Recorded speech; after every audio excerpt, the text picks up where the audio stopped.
Hey everybody, Shep here. Today is January 22nd and it is a snowy morning on the homestead. The chickens aren't huge fans of the snow, as you can imagine.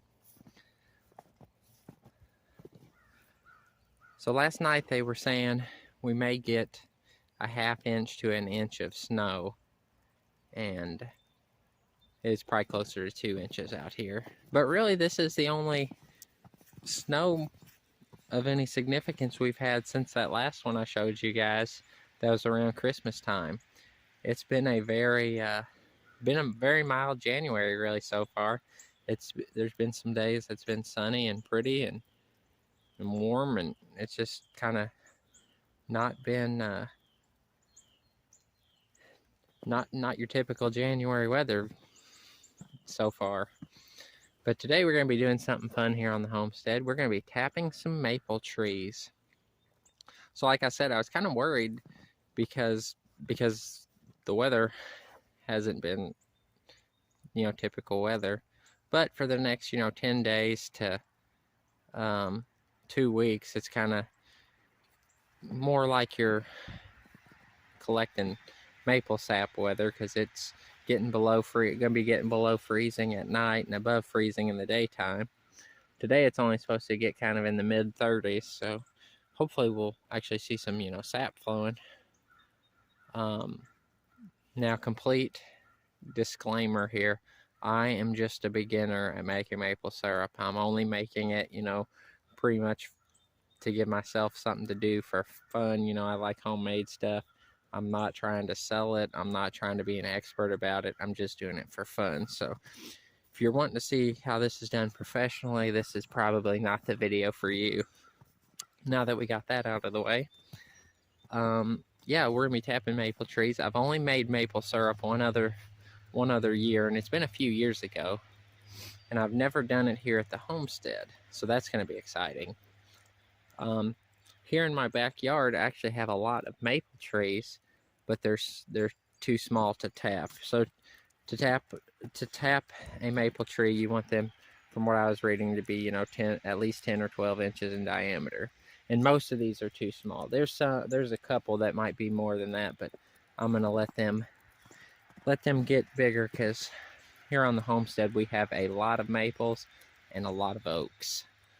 So the downside is that there's really no big sugar maples here. They're all red maples, which is fine. You can tap red maples and silver maples and the other types. The difference is that the sugar maple has the highest sugar content of the sap, so it just takes more of the sap to end up making syrup with.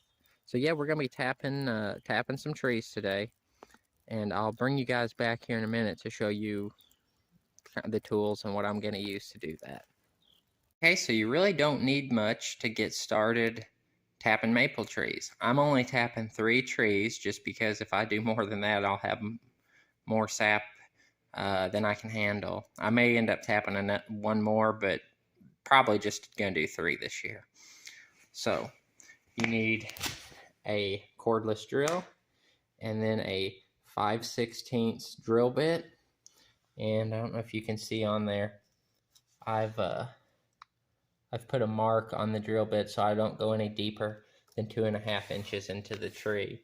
You can also use a piece of masking tape, but if you pay attention, you can just do that. And you need these. These are called spiles. They're what will actually go in the hole that you drill in the tree. And these that I have are plastic, and they've got this rubbery plastic tube that's probably 2 foot long. And then I'm going to just use milk jugs, and I've got the milk jug lids that I've drilled a hole in and put on the end of the tube. So, and then you need just a rubber mallet for tapping the tapping the taps into the tree, if you will. So we'll bring you out there. I've already kind of looked at some trees, and I've picked out 3 that I want to tap. Like I said, I had a whole bunch to choose from, so I just picked 3 that I thought would do probably pretty good, and we'll go tap the trees. So this right here is the first maple tree that we're going to tap. It's a big old boy, and it's really close to the house. This is the closest one to the house. The chicken coop's right over there, so we're gonna get this one tapped. Around here and kind of see where we need to be, where it'll set good. I'm gonna probably tap it right about in here. And when we drill in, we want to kind of have the drill slightly pointed upward, so that it'll help the sap run out of the hole. And when we drill in, we want to make sure that the wood shavings look nice and healthy and aren't all dark and rotted colored.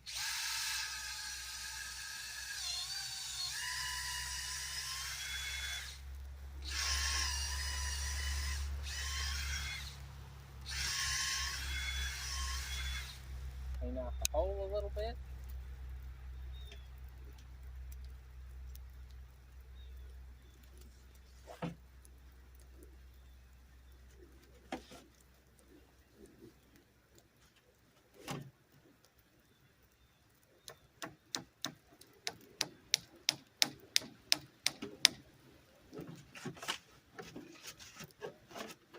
And that's all there is to it. That tree is tapped. Alright, here's the second tree we're going to tap. It's the farthest one away.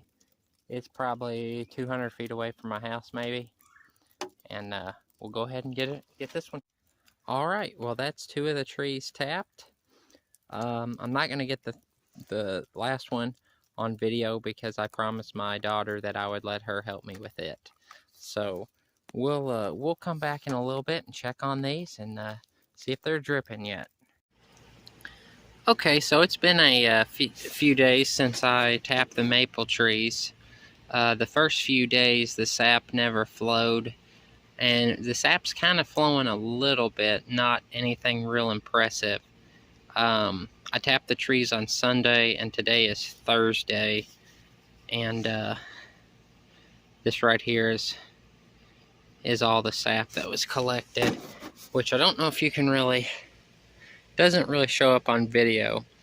The sap kind of has a yellowy color to it, which that's not exactly good. Usually when it starts turning yellow, that means the season's about over. To my friends that don't know, good sap should be clear. It should look just like water.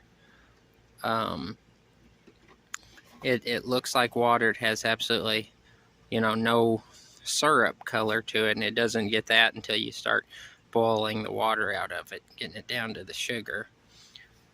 But yeah, so I'm kind of not really impressed with how that's doing. I mean, when I've done this before on, a really, really, really good day, one tree can give you more than a gallon of sap. Of course, that's a good day. Usually each tree would give you way more than that.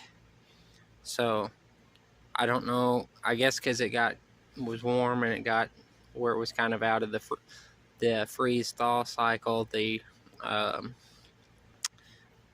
trees, the sap stopped flowing.